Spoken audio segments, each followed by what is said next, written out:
ಉಡುಪಿಯಲ್ಲಿ ಅಮೃತ ಮಹೋತ್ಸವದ ಅಂಗವಾಗಿ ಗ್ರಾಮ ಪಂಚಾಯತ್ ಸಾರ್ವಜನಿಕ ಗಣೇಶೋತ್ಸವ ಸಮಿತಿ ವತಿಯಿಂದ ಸ್ವಾತಂತ್ರ್ಯದ ಅಮೃತ ಮಹೋತ್ಸವದ ಅಂಗವಾಗಿ ಪರಿಸರದ ಶಾಲಾ ಮಕ್ಕಳಿಂದ ಪ್ರಭಾತ ಬೀರಿ ಜರುಗಿತು. ಉಡುಪಿ ಜಿಲ್ಲೆ ಬ್ರಹ್ಮಾವರ ತಾಲೂಕಿನಲ್ಲಿ ತಿರಂಗ ಯಾತ್ರೆ ಬ್ರಹ್ಮಾವರ ಸರ್ಕಾರಿ ಪದವಿ ಪೂರ್ವ ಕಾಲೇಜಿನಿಂದ ಆರಂಭಿಸಿ ಪ್ರಮುಖ ಮಾರ್ಗಗಳಲ್ಲಿ ಈ ಒಂದು ಯಾತ್ರೆ ಸಾಗಿತ್ತು. ಈ ಒಂದು ಯಾತ್ರೆಗೆ ಚಾಲನೆ ನೀಡಿದರು ಕೇಂದ್ರ ಕೃಷಿ ಸಚಿವೆ ಶೋಭಾ ಕರಂದ್ಲಾಜೆ. ತಿರಂಗ ಯಾತ್ರೆಯಲ್ಲಿ ಸಾವಿರಾರು ವಿದ್ಯಾರ್ಥಿಗಳು ಭಾಗಿಯಾದರು. ಎಲ್ಲಾ ವಿದ್ಯಾರ್ಥಿಗಳು ಕೈಯಲ್ಲಿ ತ್ರಿವರ್ಣ ಧ್ವಜ ಹಿಡಿದು ಮೆರವಣಿಗೆಯಲ್ಲಿ ಭಾಗಿಯಾದರು. ನಗರದ ಪ್ರಮುಖ ಮಾರ್ಗಗಳಲ್ಲಿ ಘೋಷಣೆ ಕೂಗುತ್ತಾ ವಿದ್ಯಾರ್ಥಿಗಳು ಸಾಗಿದ್ರು. ಇನ್ನು ಇದೇ ರೀತಿ ಉಡುಪಿಯ ಹಲವು ಕಡೆಗಳಲ್ಲಿ ಅನೇಕ ಶಿಕ್ಷಣ ಸಂಸ್ಥೆಗಳು ಸಂಘ ಸಂಸ್ಥೆಗಳು ತಿರಂಗ ಯಾತ್ರೆಯನ್ನು ಹಮ್ಮಿಕೊಂಡಿದ್ದವು.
ಇನ್ನು ಪುತ್ತೂರಿನಲ್ಲೂ ವಿವೇಕಾನಂದ ವಿದ್ಯಾವರ್ಧಕ ಸಂಘದ ಅಡಿಯಲ್ಲಿ ಬರುವ ಹಲವು ವಿದ್ಯಾಕೇಂದ್ರಗಳ ವಿದ್ಯಾರ್ಥಿಗಳು ಈ ಅಮೃತ ನಡಿಗೆಯಲ್ಲಿ ಪಾಲ್ಗೊಳ್ಳುವ ಮೂಲಕ ಸ್ವಾತಂತ್ರ್ಯದ ಮಹತ್ವವನ್ನು ಸಾರಿದರು. ವಿವೇಕಾನಂದ ಕನ್ನಡ ಮತ್ತು ಇಂಗ್ಲಿಷ್ ಮೀಡಿಯಂ ಶಾಲೆ, ವಿವೇಕಾನಂದ PU ಮತ್ತು ಡಿಗ್ರಿ ಕಾಲೇಜು, ವಿವೇಕಾನಂದ ಇಂಜಿನಿಯರಿಂಗ್ ಕಾಲೇಜಿನ ಸುಮಾರು 8,000 ಮಕ್ಕಳು ಕೈಯಲ್ಲಿ ರಾಷ್ಟ್ರಧ್ವಜವನ್ನು ಹಿಡಿದು ಪುತ್ತೂರು ಪೇಟೆಯಾದ್ಯಂತ ಸಂಚರಿಸಿ ತೆಂಕಿಲದ ವಿವೇಕಾನಂದ ಶಾಲೆಯ ಮೈದಾನದಲ್ಲಿ ಅಮೃತ ನಡಿಗೆಯನ್ನು ಸಮಾಪನಗೊಳಿಸಿದರು.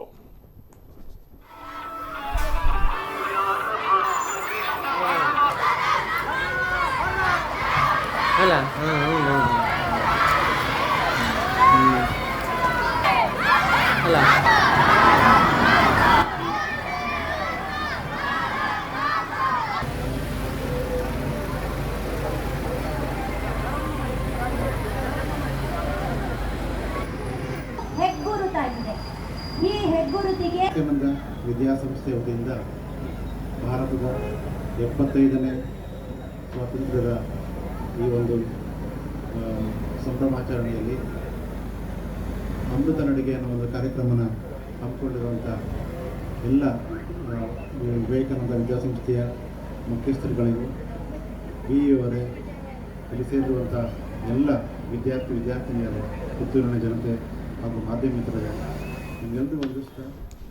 ಇನ್ನು ಬಂಟ್ವಾಳದಲ್ಲಿ 75ನೇ ಸ್ವಾತಂತ್ರ್ಯೋತ್ಸವದ ಪ್ರಯುಕ್ತ ನಡೆಯುತ್ತಿರುವ ಆಜಾದಿ ಕಾ ಅಮೃತ ಮಹೋತ್ಸವದ ಅಂಗವಾಗಿ ಮಂಗಳೂರು ಮಹಾನಗರಕ್ಕೆ ಕುಡಿಯುವ ನೀರು ಪೂರೈಕೆ ಮಾಡುವ ಮಂಗಳೂರು ಮಹಾನಗರ ಪಾಲಿಕಾ ದಿನದ ತುಂಬೆ ಅಣೆಕಟ್ಟನ್ನು ತ್ರಿವರ್ಣ ಬೆಳಕಿನ ವಿದ್ಯುತ್ ದೀಪಗಳಿಂದ ಅಲಂಕರಿಸಲಾಗಿದ್ದು ಗಮನ ಸೆಳೆಯುತ್ತಾ ಇದೆ.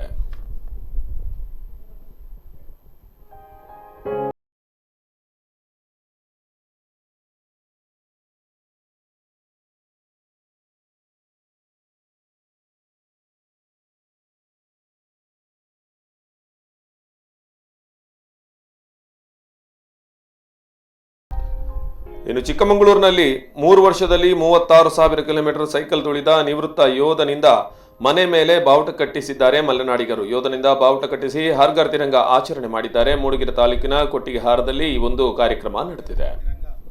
ಮನೆ ಮನೆಯಲ್ಲೂ ತ್ರಿವರ್ಣ ಧ್ವಜ ಇವತ್ತು ನಮ್ಮನೇಲಿ ಸಹಿತ ಹಾರಿಸ್ತಾ ಇದ್ದೀವಿ.